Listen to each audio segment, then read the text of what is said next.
Welcome back to the Seth Leibsohn Show. A delight to welcome back Congressman Andy Biggs from Arizona's 5th District. We call it the Fighting 5th District. He's also the chairman of the House Freedom Caucus. Has a tremendously important op-ed. It's up at Town Hall, undermining the essence of America. Congressman, thank you. Chairman, thank you for coming back. Hey, thanks for having me, Seth. You bet. Good to be with you. You bet. Good to be with you. The same people decrying Trump for his reasonable steps to mitigate the importation and spread of the virus are now showing their authoritarian bent. It's not that we are just that we're emasculating our economy and running the risk of triggering a depression. It's that we're undermining the very essence of America. Andy, people want to work. They want to work, and they're being told they can't. It's such an odd thing.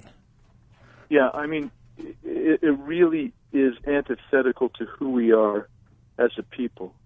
I mean, we as a people recognize that we're given God-given rights that we recognize in the Constitution. They're from God, but we recognize them in the Constitution.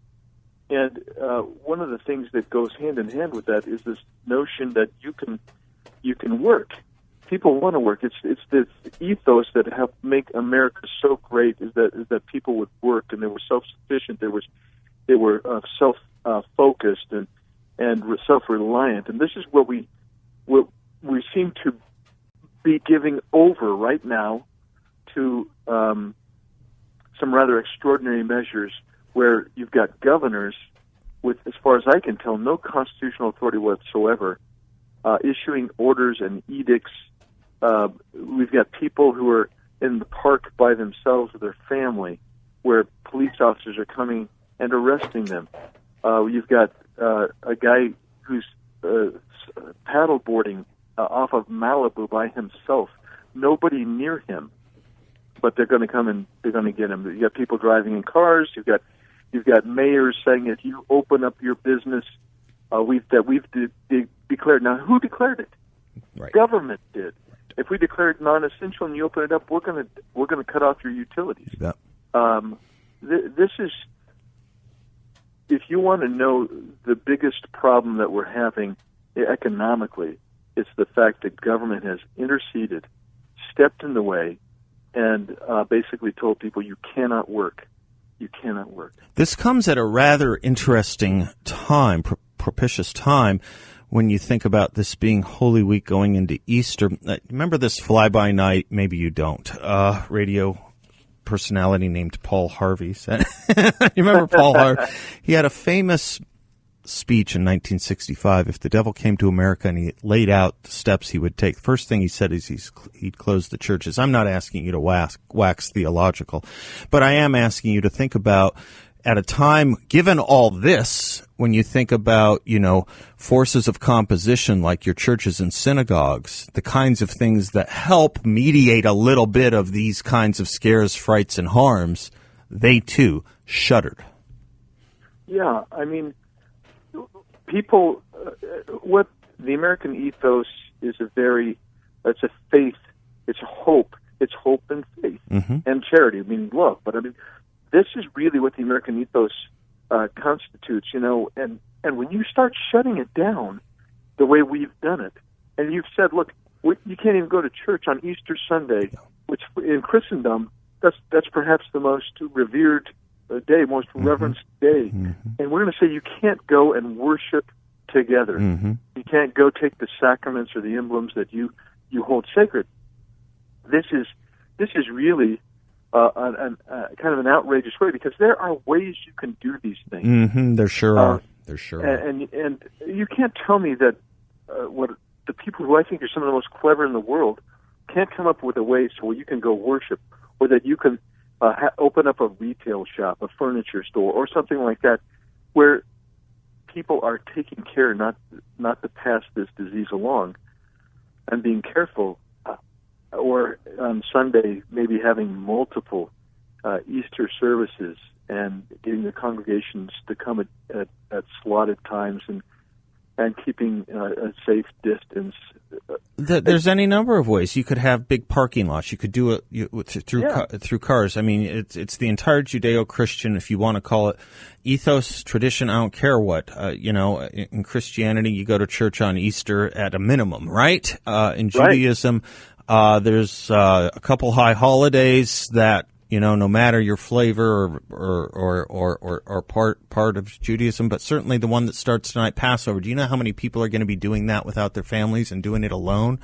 It's a very, very, very, very sad thing.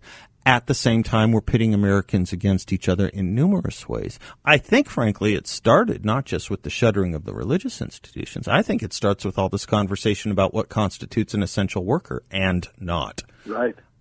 I mean, as soon as you start... And this is I mean, we could look back at this whole movement where we're going to basically segregate people. You bet. And that started in the colleges and universities in the 80s. Mm-hmm. And really, this is another, taking that to the yes, who's preferred and who isn't, right? Exactly. Animal Farm, right. Yeah, everybody's equal, just some are more equal than others. Right. And that's really the problem with this. And I would just suggest to you that there are so many ways and so many models out there that instead of basically saying we're going to generically, everyone is going to be restricted except for the people that we think should have an essential job. Yeah. That's really a dangerous precedent. It seems to me that a better way would have been, because we knew this very early on. Mm-hmm. We knew who the most vulnerable populations were. Why not protect those most vulnerable populations and go forward? And don't you think, by the way, the most vulnerable populations are the most affected by these orders too? You think about the lower wage. Many of the lower waged earners, they're going to be the worst affected by definition, nearly. And of course, the elderly who depend upon retirement accounts and people thinking about retirement and what we've done to their accounts. I mean, it's an odd irony of the solution most worst affecting those least able to afford it. Yeah, I mean, when President Trump said this, he said, we just want to make sure that the cure is not worse than the disease. Right. But I think we've kind of overstepped that, and people are starting to realize that. I've been saying it now for a good week or so, really trying to get people to think about what happens if we move into a protracted economic downturn. Mm-hmm. Seth, if we're talking on Friday of this week with a 20 million unemployed, with 10 million new applicants this week, mm-hmm. but 20 million in the last 2.5-3 weeks. And then you have contraction of your GDP. You have people's life savings being wiped out because they can't work.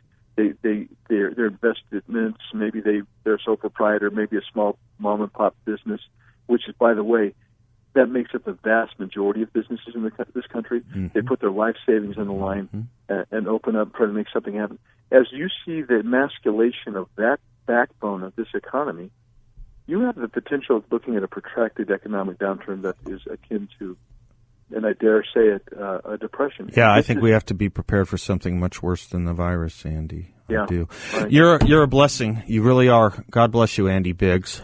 Thanks. You too, Seth. Thank you so much. Thanks for checking in. Thanks for writing. Thanks for being who you are. I'm Seth Leibsohn. We'll be right back.